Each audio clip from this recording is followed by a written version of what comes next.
Let's go ahead and look at an example of an electronic defect question. So what I want you to do for this, and again, I'll give you the prompt here and then go to the quiz, answer it, and then come back and we'll see if we are getting the same results. But what I want you to do is calculate the electrons and electron holes per unit cell in silicon carbide, SEI, or SiC, at 300K. And then given that the band gap is 2.36 eV and the effective mass of the electron is 0.35 times the mass of an electron and 0.60 the mass of electron for an electron hole. So see if you can do that, answer that in a quiz, and come back and we'll work this one together. All right, so let's see if we can get the results for this question. So it's asking to calculate the number of electrons per unit volume, which is N, and also electron holes per volume, which is P, right? So we're trying to get that. We know we're dealing with silicon carbide. The temperature is 300K. We know the band gap, EG, is 2.36 eV, and our mass, effective mass of an electron is 0.35 times m naught, which is the mass of an electron, and then mh, the effective mass of the hole, is 0.6 m0. So these are typically given as some iteration of the normal mass of an electron. Okay, so that's the first thing we're going to do. Let's calculate those, right? So 0.35 m of the electron. This is going to be 0.35 times, and then if we know the mass of an electron to be 9.109 times 10 to the minus 31 kilograms. So this gives us 3.188 times 10 to the minus 31 kilograms. And then if we do the same calculation using this, we get for a hole that is 5.465 times 10 to the minus 31 kilograms.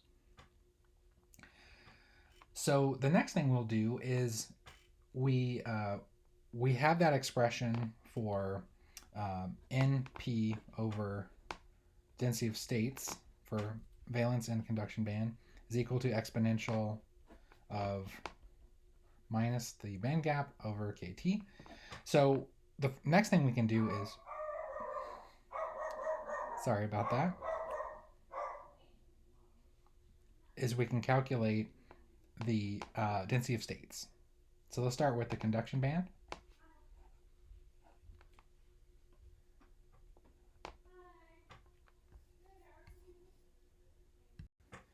All right, so let's reset a little bit since my dogs are done barking.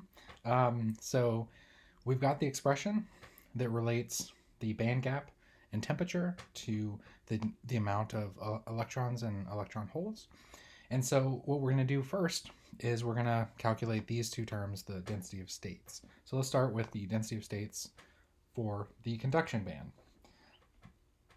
And so that expression, as we saw before, was 2 times the sum of 2 pi me star, the effective mass, times kt over h squared. And this is all to 3 halves. And so if we plug in the values here, this was the 3.8 or 3.188 times 10 to the minus 31 kilograms for the mass. And then the K term, Boltzmann's constant, is 1.38 times 10 to the minus 23 joules per K. And then we have temperature of 300 K and over 6.6 times 6 times 10 to the minus 34, and that's kilogram, that is meters squared kilogram per second. And that is squared. All that to the 3/2. So putting all that in, we get a value of 5.19 times 10 to the 24 meters per cubed. So that means that we have that many sites per volume.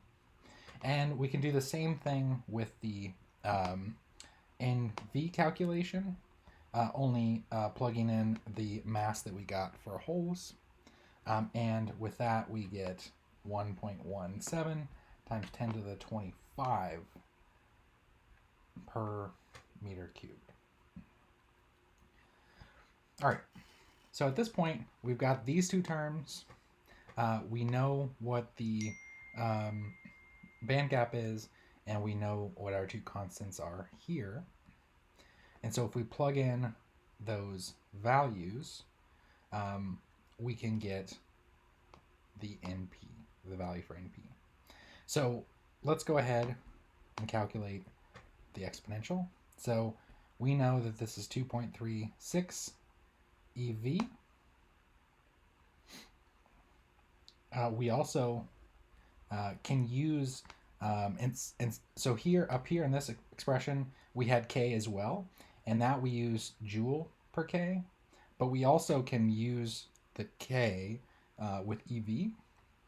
So that would be 8.617 times 10 to the minus 5 EV per K, and then times 300. So that whole thing is equal to 2.25 times 10 to the minus 40. All right, so that is NP over NV NC. All right, so now if we multiply by those two,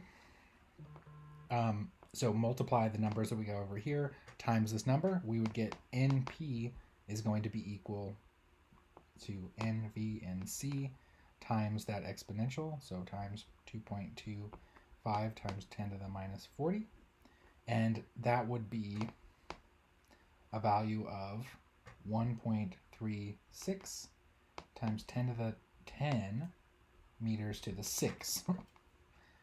All right, so here's the last bit that we need to solve this, right? Because right now we only know the sum of these two terms, but we actually want to know what they are individually. And so for that, we kind of go back to our original expression, right, for intrinsic defects. So if we create one electron, it is balanced by one electron hole, right? So N is equal to P. So therefore, if we sort of substitute that back in, we get that this expression is equal to N squared or P squared.